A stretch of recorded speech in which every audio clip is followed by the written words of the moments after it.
Welcome to Akshayam kitchen. இன்றைக்கி நம்ம தட்டைப்பயிர் ரசம் எப்படி வைக்கிறதுன்னு பார்க்கலாங்க. அதுக்கு தட்டைப்பயிர் ஒரு டம்ளர் எடுத்துட்டாங்க. இது ஊற வைக்கணும்னு அவசியம் இல்லைங்க. குக்கரில் போட்டுங்க, கொஞ்சம் மஞ்சத்தூள் போட்டு கொஞ்சம் விளக்கெண்ணெய் ஊற்றணுங்க. யூஸ்வலாக இது மாதிரி பருப்பு இதெல்லாம் வேக வைக்கும்போது விளக்கெண்ணெய் ஊற்றினோமாங்க, நல்லா நல்லா பொல பொல பொலன்னு வெந்து வருங்க. அந்த தண்ணியுமே நல்லா திக்காக வருங்க. இப்போ பார்த்தீங்கன்னாங்க தட்டைப்பயிர் வேக வச்ச தண்ணி இதுதாங்க.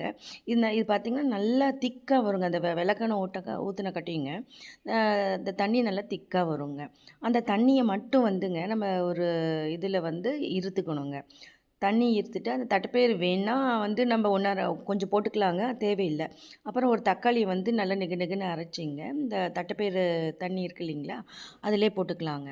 அப்புறம் மிக்ஸி கழுவிட்டுங்க அந்த அந்த தண்ணியை ஊற்றிட்டு புளி, நமக்கு ரசத்துக்கு எந்தளவு புளி வேணுமோ, எந்த புளிப்பு தன்மை வேணுமோ அதுக்கு தகுந்தப்பில் புளி போட்டு உப்பு கொஞ்சம் போட்டுக்கலாங்க.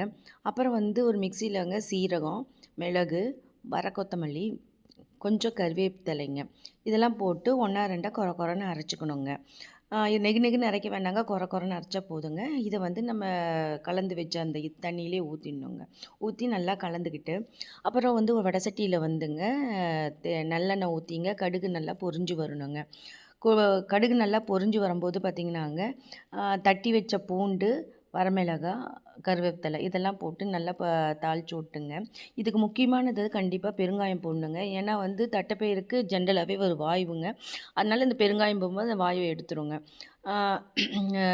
அப்புறம் இந்த ரசத்தை கரைச்சி வச்சுருக்கோம் இல்லைங்களா, அதை இந்த தாளிப்பில் போட்டுட்டுங்க நல்லா நொரக்கத்தி வரட்டுங்க. இப்போ உப்பெல்லாம் செக் பண்ணிக்கலாங்க, கரெக்டாக இருக்கான்னு செக் பண்ணிக்கலாங்க.